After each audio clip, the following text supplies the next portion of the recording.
mengenal Allah menggunakan ciptaan Allah. Jadi alam di sekeliling ini harus bisa mengait kita dengan iman kita. Saya kasih contoh prakteknya zaman Rasul. Antum bisa tiru dengan cara ini. Sahabat Nabi SAW Jarir bin Abdullah, Jarir bin Abdullah, sehingga saya Jarir bin Abdullah. Waktu itu malam purnama di Madinah. Kemudian mereka menikmati purnama itu. Kemudian Nabi SAW datang melihat anak muda sedang menikmati purnama itu. Nabi mengatakan di hadapan beberapa orang termasuk anak muda. Kata Nabi, innakum satarawna rabbakum karu'yatikum hadal badr. La tudhamun. Kalian akan melihat Tuhan kalian nanti di surga sebagaimana kalian melihat purnama ini. Melihat purnama sampai ke Tuhan. Bisa caranya? Ini nih. Bukan hanya ini yang ciptakan Allah, enggak gitu. Bukan cuma itu. Itu sih oke, itu benar juga.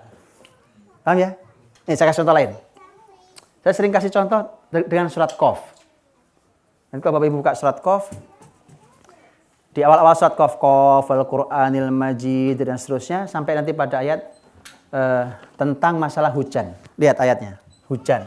Ini metode Quran nih, cara bercerita tentang hujan. Oke, coba sebelum saya ceritakan ayatnya.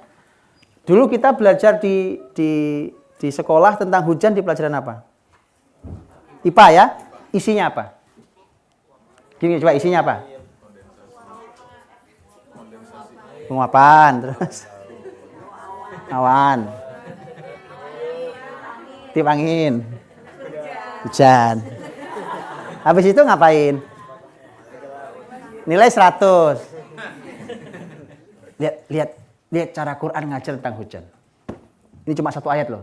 Kalau digabung dengan ayat lain ajaib. Bahkan menemukan ilmu baru. Betulan? Saya kasih satu dulu nih. Lihat bagaimana. Jadi metodenya pun harus belajar ke Quran, teman. Dan itu nanam iman. Bukan cuma, oh iya Allah yang turunkan hujan, iya. Tapi nanti malah konsep hujan kita juga salah, ya kan? Kalau ada hujan, orang tua bilang, ayo masuk, jangan hujan-hujanan. Nanti pusing. Ya.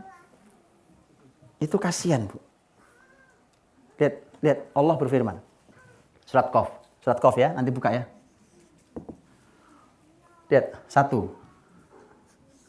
Allah berfirman, wa nazzalna minas sama'i ma'am mubaraka. Dan kami turunkan dari langit air yang diberkahi. Apa itu? Hujan. Tapi hujan itu definisinya air berkah. Ini cara belajar hujan nih. Ya, sudah? Makanya begitu hari ini kita udah salah jalan juga. Begitu ada hujan, masuk. Nanti hujan-hujanan sakit. Masa berkah bikin sakit? Di mana logikanya? Berkah tuh bikin sehat, bikin bahagia, Makanya dulu kalau hujan tuh teman-teman Nabi, sahabat itu keluar. Nabi pakai sorban. Betul? Nabi hujan, sorban dilepas sorbannya.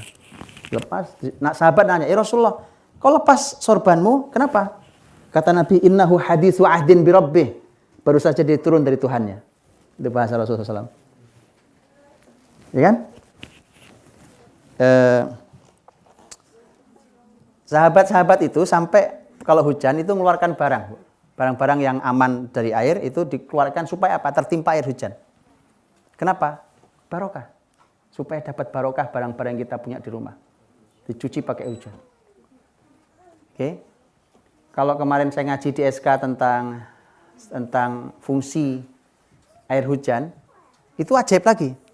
Itu perlu penelitian lebih panjang. Di surat Al-Anfal kan? Idh yughashshikumun nu'asa amanatam minhu wa yunazzilu 'alaikum minas sama'i ma'an. Turun dari langit air hujan. Liyutahhirakum bih, untuk mensucikan kalian. Itu gampang kalau itu memahaminya. Untuk mensucikan kalian. Liyutahhirakum bih wa yudhhiba 'ankum rizzas syaitan wa liyarbita 'ala qulubikum wa yutsabbita bil aqdam. Coba bayangkan, untuk mensucikan kalian, ya, untuk menghilangkan kotornya setan, untuk mengikat hati kalian, yarbita 'ala qulubikum, dan untuk meneguhkan langkah kaki kalian. Ya Allah, fungsi hujan banyak banget. Ayo dong, mana ilmuwan, teliti dong. Ayo, teliti dong. Ya kan? Ini loh Quran nantangin kita. Antum berarti akan menemukan pengobatan. Konsep pengobatan bukan? Loh, bayangkan bahkan menemukan konsep sosial. Jangan-jangan kita sering berantem karena jarang hujan-hujanan. Oh iya dong. Kan hujan menyatukan hati kan, mengikat hati kalian. Bukan begitu? Kayaknya kita harus hujan-hujanan, Pak. Daripada berantem terus, kayaknya kita hujan-hujanan aja yuk. Siapa tahu hati kita nyatu. Tapi teliti dong, tolong. Kan Anda ilmuwan, teliti gitu. Betul kan? Hati yang kotor-kotor nih, kurang hujan-hujanan nampaknya.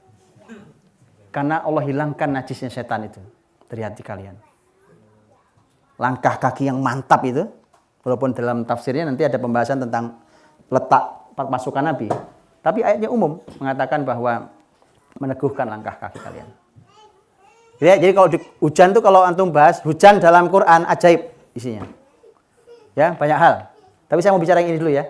Ajaib. Nanti saya kasih contoh umpamanya di surat An-Naba umpamanya antum tahu. Surat An-Naba bahwa Allah menurunkan hujan itu dari Al-Mu'sirat. Betul ya? Al-Mu'sirat. Mu'sirat itu terjemahan di kita awan.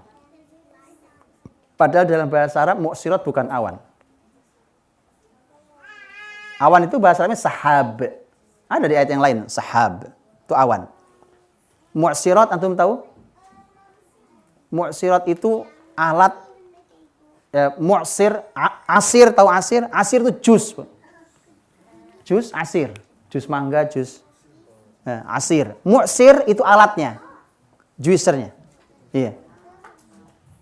Antum bayangkan itu. Allah ingin menggambarkan awan itu cuma perlu diperes keluar air. Apa enggak munculkan ilmu baru nanti?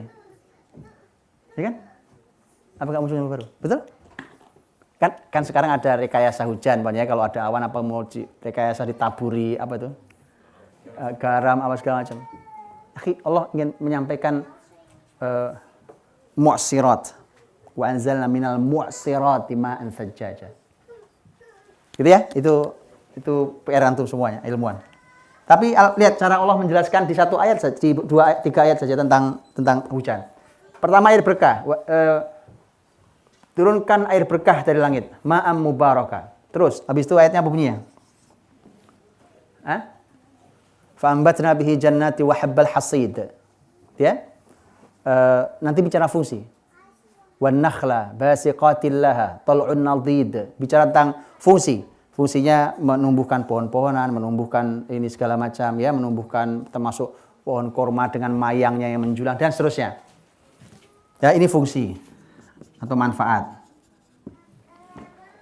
Tuh. Apa berhenti sampai di situ? Enggak. Kalau prosesnya tadi sudah bilang, prosesnya ayat lain bicara.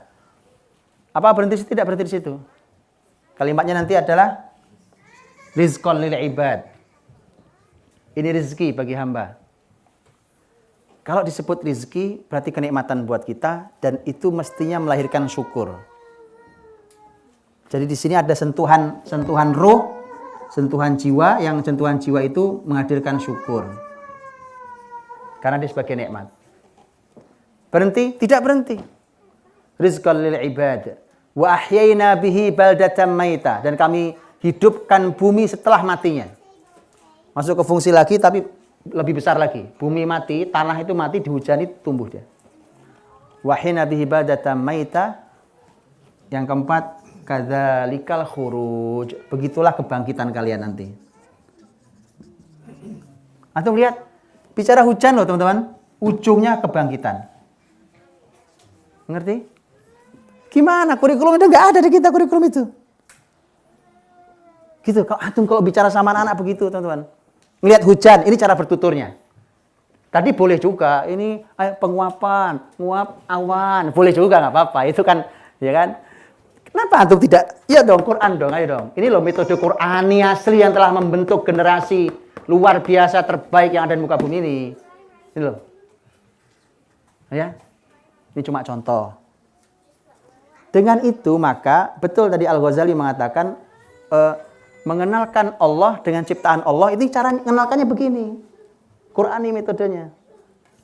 Bisa ya? Ini contoh bisa ya?